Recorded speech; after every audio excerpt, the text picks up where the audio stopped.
Narito tayo ngayon upang matunghayan ang talaga namang nag-iinit, nagbabaga at napaka-latest na issue ni Ate Erica at ng kanyang pamilya. Sa pagpapatuloy ng ating istorya, ini-interview pa rin ni Kalingap Val Santos Matubang si Lolo Miguel at tinanong nito kung ano daw ang sinabi ni Kuya Ruel sa kanya.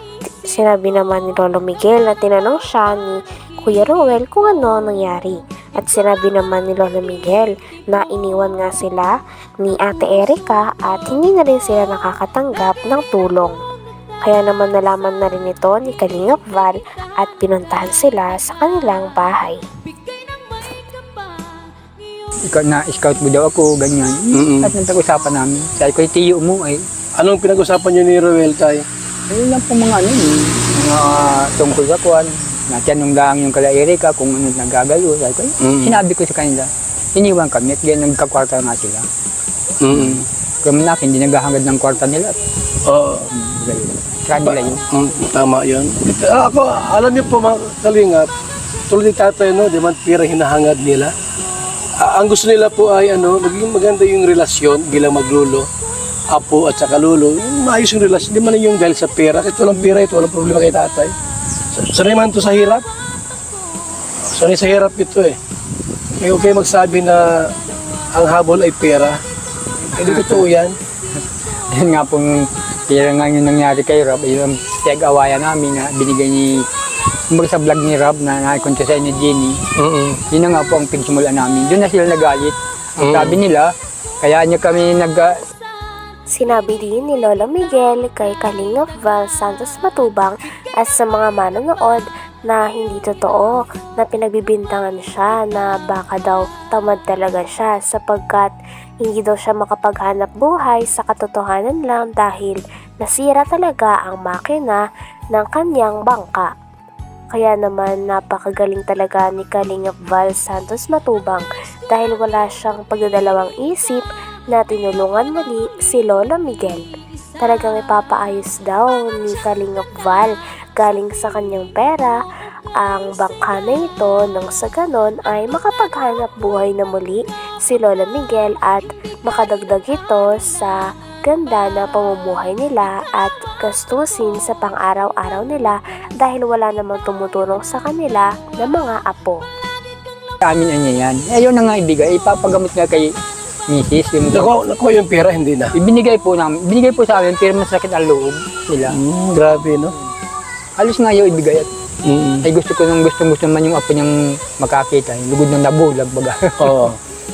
Sino hindi nagbigay? Ang ibigay sana? Yung pong magkapatid. Okay. Po, nagtampo si Erica, nagpunta na sa tabing dagat, nag-iiyak.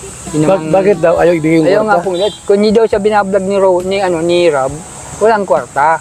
Sa di naman yung panganay, kung hindi daw nagkipagkuhan kay Jun hindi din wala din pera. Ngayon, anong habol nyo doon? Yung yung papagamot sa mata? O yun lang pong ang galing kay John A. yun? Yun lang, yung 20 mil. Ayaw ibigay nila? Ayaw lang ibigay. Yung magkapatid? Yung po. Bakit daw?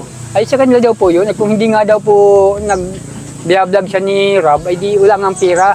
Ayaw nilang gumaling yung lula nila? Ayaw nga po. Kaya sabi ko baga po doon, kung ganyan lang din ang gawa ninyo, di ang kanya-kanya na tayo. Ang sama ng ugali, yung magkapatid. Alam na anakin na.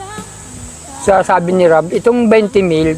Sinabi pa dito ni Kalingap Val Santos Matubang na ang mga binibigay daw ng Kalingap ay never daw yan binabawi. Dahil once na nagbigay ka sa isang tao ng tulong, ay dapat sigurado ka at wala nang bawian. Dahil umaasa din ng mga tao dito. Hinalimbawa pa nga ni Kalingap Val na paano kung nagbigay ka ng isang ice cream at gusto mong bawiin. Ito daw ay tunaw na, kaya paano pa ito mababawi? Grabe at napakagaling talaga ni Kalingap Val dahil yung mga tinutulungan niya ay talagang umaasenso sa buhay at wala itong halong pambabawi. Dahil ang nais nila ay matulungan ang mga tao nangangailangan at bukal sa kanilang puso ang pagtulong sa bawat tao na kanilang tinutulungan, pinapabahayan at binibigyan ng mga pagkain at mga gamit. Ang sama ng ugali, yung magkapatid. Alam na anakin na. sabi ni Rob, itong 20 mil, pampa-opera ni Lola. O ito namang iba ay di sa inyo, kung sa eskwela. Ganyan. Ayun, marami pang iba sinabi sila na si Rob. Ay di, yun ang kinukuha ko lang sa kanila, yung may bigay. Nagtarampo ay, sabi ko, bahala kayo. Yung pera pala ay sila may hawak na. Sila po. Ngayon, yung perang 20 mil para sa Pampa-opera po. pampaopera, ayaw ibigay. Ayaw ibigay. Grabe. Bakit hindi man sa kanila yung pera? Ewan ko po ng bata niya. Pero binigay din. Binigay po, pero masakit. Masama loob. Yan ang simula namin yung tampuhan. Yung tampuhan, ano? Kaya po naman, magagawa ko, matampi sila sa akin. Oo naman. Yun ang gusto nila, edi. Hihinuyo baga tayo kung iyaw nila. Kaya nga ni. So, kung may mga problema tayo, dito naman. Dito din ay piniliwanag ni Kalingap Val Santos Matubang na naka-off ang monetization sa kanyang YouTube. Kaya para sa mga tao na nagsasabi na pineperahan niya lang daw at para lang sa views, kaya niya ini-interview si Lolo Miguel, ito daw ay hindi totoo.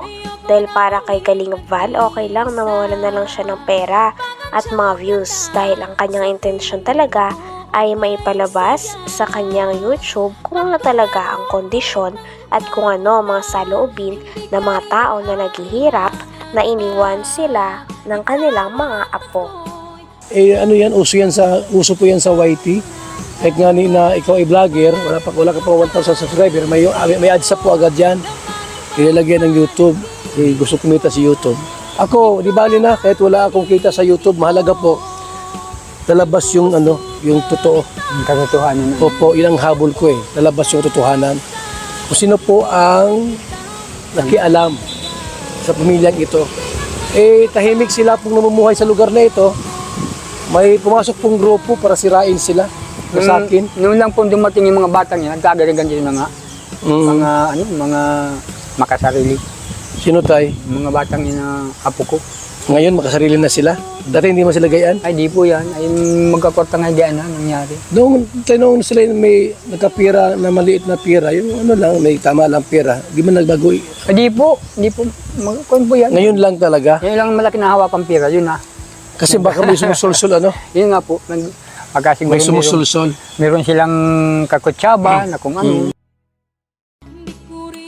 Paniliwanag pa ni Lolo Miguel na mayroon talagang kakonsyaba sila Ate Erika at ang kanyang ate na si Sheila May. Kaya naman ganyan daw ang nangyari. May mga tao din kasi na sumusulsol talaga sa dalawa. At may mga tao din na kumakampi kahit alam din nila na mali ang ginagawa ni Ate Erika at ni Ate Sheila May na pagkalimot sa pamilya na talaga nag-aruga, nagpaaral at nagpalaki na sa dalawa. Hindi na nga hangad ni Lolo Miguel ang pera dahil wala na daw siyang paki dito. Ngunit ang ayaw niya lang daw talaga ay yung pagbabaliwala ng mga tao at kawalan nito ng utang na loob sa mga tao na nagpalaki sa kanila dahil hindi nila nilarespeto at nilalapastangan nila ang mga ito sa pamagitan ng pagsasabi ng masasamang salita. Nagbago. Di po, kung po yan. Ngayon lang talaga. Ngayon lang malaki na hawakang pira, yun na. Kasi baka may sumusulsul Yun nga po, may sumusulsul. Meron silang kakutsaba na kung ano, yun na. Kaya nagayon sila. Opo. Na ayaw mabulgar na kung naghahati-hati siya kung paano. Kaya nga ni. Laban lang tayo. Ayan naman si Lord, handang tumulong sa atin. Basta ako tayo, andito ako sa likod ninyo. Binablog kita para malaman nila ang katotohanan. Pero naka-off yung monetization ko. Kaya kung isipin nyo na, si Kuya Bal, hindi po, ang dami ko pwedeng i-vlog. Pagkatanim, i-vlog ko yan, pwede yun. Pero gusto ko po malaman natin. At siyempre po, una-una po, yung tulong natin sa kanila. Aping-api sila ay. Aping-api talaga sila. Grabe pagka bumanat yung kabila, mayroong yung pangungutya. Walang galang sa'yo, tay. Wala po, walang galang. Walang galang sa'yo. Yung e-lovers, hindi ka ginagalang. Ay di, mga lapastangan lang mga hiwikas. Hanggang dito na lamang muna ang talaga namang nagtitrending, nagbabaga at napakainit na issue ni Ate Erika. Maraming salamat sa inyong panonood. Hanggang sa muli. Bye!